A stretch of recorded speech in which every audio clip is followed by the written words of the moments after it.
The battered and beaten cryptocurrency markets are starting to see green for the first time in what feels like forever.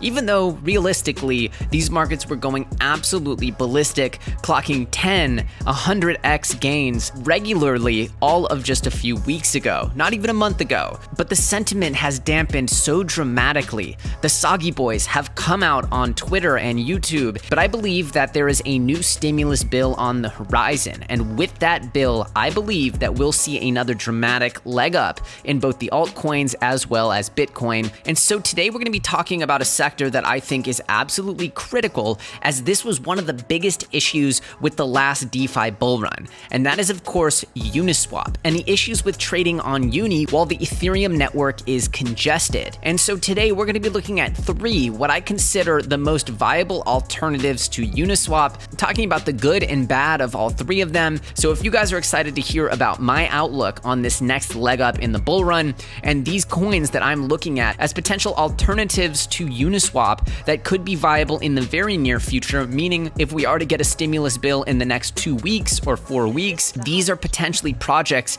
that could soak up a lot of the demand if Uniswap becomes too congested again. So if you guys are excited for that, do me a favor, destroy that like button. And of course, remember that each and every comment on this video is entered to win your very own Ledger Nano S. So in the absence of stimulus, we still see a pretty unobstructed run here from DXY, the US dollar index. This is something you want to keep an eye on. And we had a slight bit of red yesterday, but that was, of course, met with a booming green candle again today. We're coming across some horizontal resistance. This, of course, created by the base of the last dip here back in March. And we still haven't seen the chart get over that horizontal resistance, whether you measure it from the wick or the actual candle. So we'll see what happens there. But again, I believe this will tend to weaken if there is another strong stimulus bill put forward.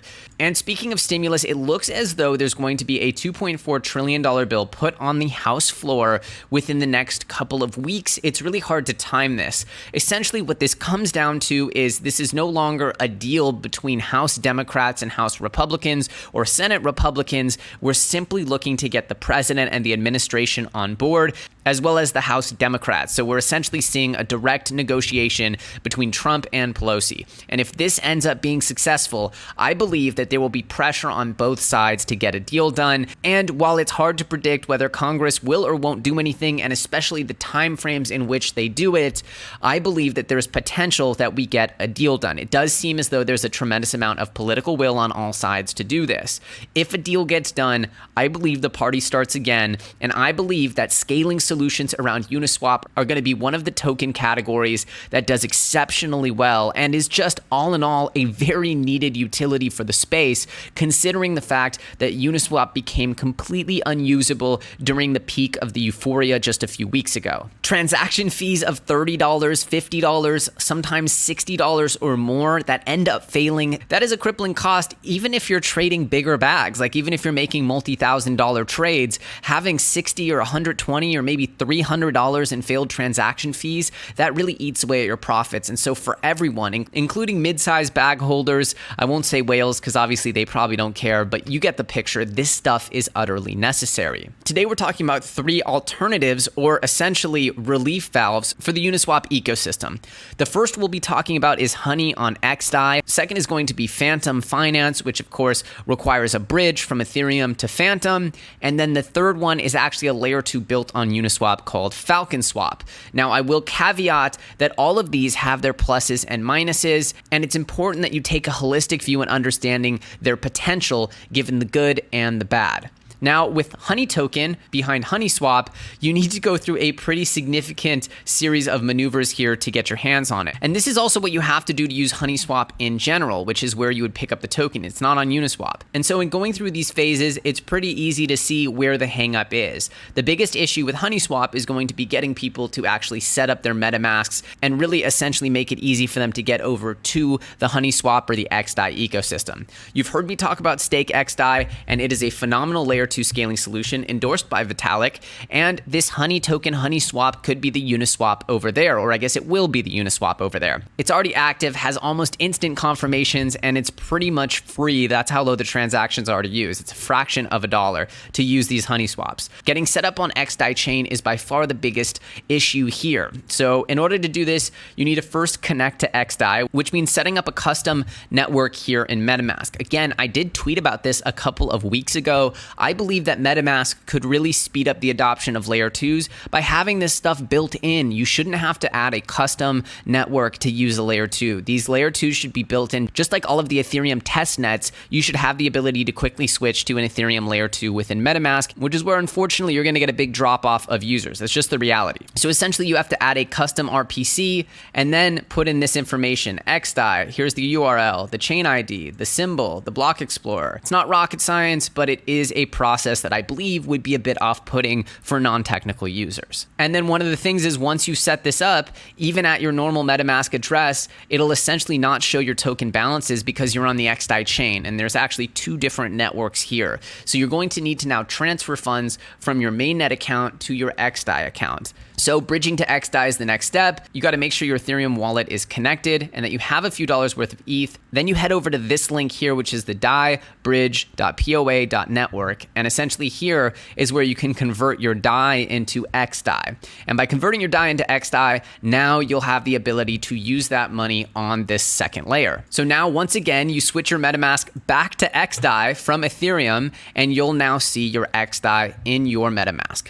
And once you're in here, you'll see a pretty familiar looking interface. And you can see here there's a variety of tokens already on the network, from stake to USDT, USDC.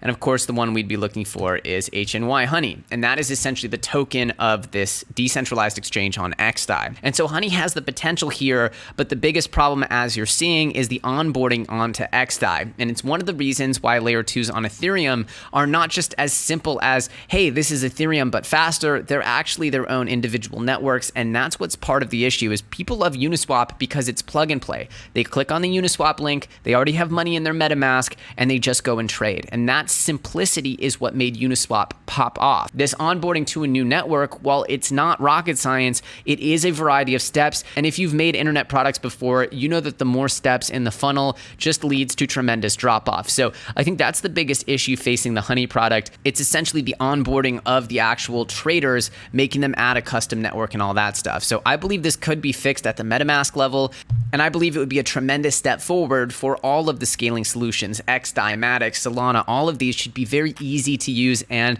pre-built options in MetaMask. So that's what I believe is the biggest hang up here, but Honey is certainly on my list of these next generation of Uniswap alternatives that can essentially alleviate some of the congestion. The next one we're going to talk about is Phantom. And of course, if you guys have been following the channel, you'll know I'm a big fan of Phantom. I had him on my September coins list. I made a whole video on Phantom back in August because I picked up on the link to Andre Cronje. This was given a whole nother lease on life just a few days ago. Of course, Phantom did put out their Phantom Finance V1, which was a big push. It led to a big pump in Phantom, as I predicted it would.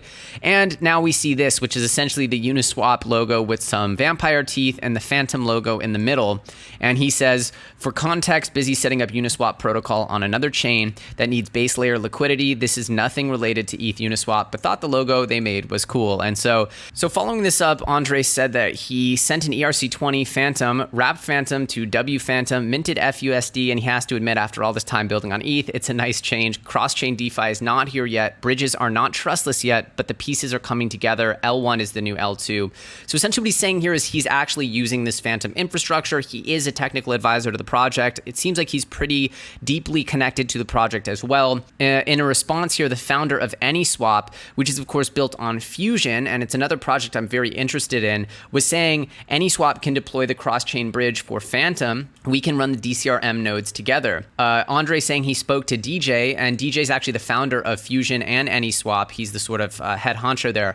I actually chatted with DJ as well. He's a very smart guy, and they're saying integrating Opera mainnet is on the roadmap, but not ready yet. And so this is definitely definitely an interesting collaboration between Fusion and Phantom that could really bring about some amazing interoperability. As I understand it, based on my conversation with DJ, they're looking to integrate Binance Smart Chain first before they're looking to do any stuff with Phantom.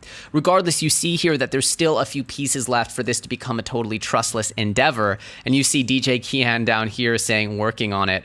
Of course, all of this stuff is amazing and promising, but in the end, if Uniswap Mania and DeFi Mania 2.0 hit before this stuff is fully ready, I believe HoneySwap still has to solve issues of liquidity and of course getting people over to the XDAI network, which is why I still think one of the best options here is going to be FalconSwap. Now, I've been holding back on my coverage of FalconSwap, and I still am a little bit because this is still a beta. It's still running on the testnet. I was worried that this is an anonymous team and there's a certain risk with it, but I had a good gut feeling about it, and I'm really happy I stuck with the project. I've been holding it since I first covered it, probably over a month ago now, and this project to me has a ton of potential. There's still risks here as they have not delivered it on mainnet, but I believe the user flow on FalconSwap is going to be significant because it really is just a layer 2 on top of Uniswap. All people will need to do is just go to FalconSwap, essentially connect their MetaMask, deposit some ETH, and you start trading. So you have one sort of mainnet transaction of depositing the ETH,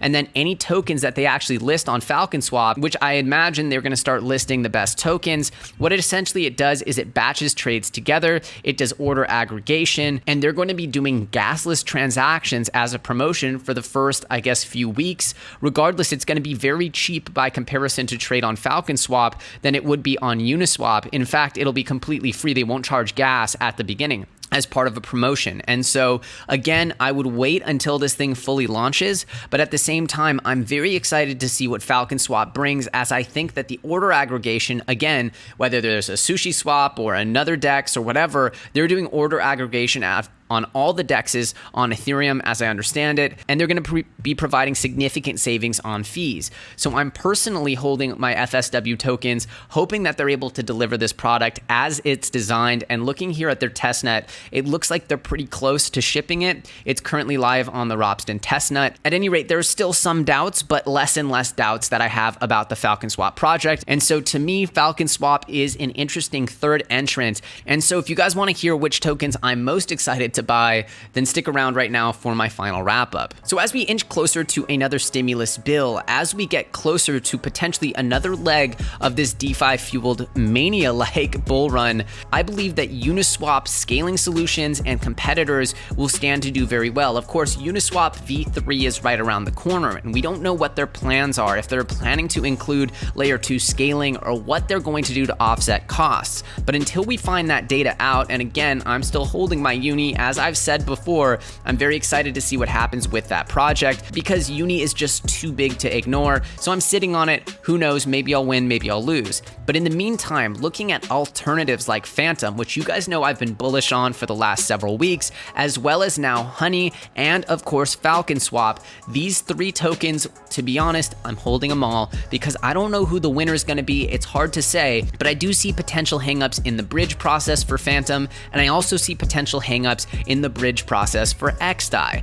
And that's because inherently they're different blockchains, they're different networks, whereas FalconSwap is sitting right there on top of Uniswap. Now, the negative for FalconSwap is that it's not going to give you the same savings that you'd have on XDAI or on Phantom, where they could be pretty much free. Whereas if things get really congested on Ethereum, again, FalconSwap will once again, I believe, get somewhat expensive. Not nearly as expensive as Uniswap, but again, if Uniswap fees make it to 2, 3, 4x what they were during the last peak, then that could mean that your FalconSwap fees are still 10, 20, 30 bucks. I don't know. We'll have to see how it plays out.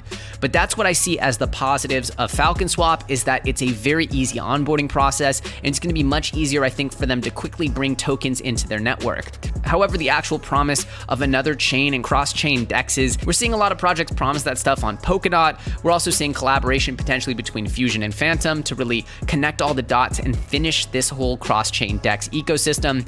But for now, to be honest, I'm just going to go ahead and hold all three because I think that's a nice even keel position to have towards this sector, a sector which I think of as tremendously necessary and tremendously integral if we are to get another leg here in DeFi land, and might even be better if we have to wait another few weeks because that might give us some more time to get even a few more resources, a few more products ready to essentially alleviate congestion here on Ethereum. But I'm curious what you guys think. What's your favorite alternative to Uniswap? Do you think Uniswap is just going to evolve and essentially make all these other ones obsolete? Is Uniswap going to add a second layer like Falcon Swap's doing? Are people going to get with it and start using second layers like XDAI? Are people going to start using the bridges to ecosystems like Phantom? Let me know what your guys' favorite solution is, or if you're just doing what I'm going to be doing, which is essentially betting on the sector and holding them all. I'm curious what you guys think in the comment section below. As always, I hope this video brought you some value. If it did, do me a favor and smash that like button. And of course, remember that we're putting out cryptocurrency content each and every day here on the channel. And if you want to be the first one to learn about these new coins and new projects that I believe are undervalued in the space, then you're going to want to subscribe and make sure you have that little bell notification on. If you don't have the bell on, you'll probably miss when I put the video out, or you'll probably be the last one to see it. Either one, not very fun. So I encourage you guys to subscribe and put that bell on. If you guys want to connect with me personally, feel free to follow me on Twitter or join my Telegram group, t.me/ElioTradesCrypto or @ElioTrades on Twitter. The links for both of those are in the description. As usual, I thank you guys so much for watching. My name's Elio Trades, and I'll see you very soon on the next episode.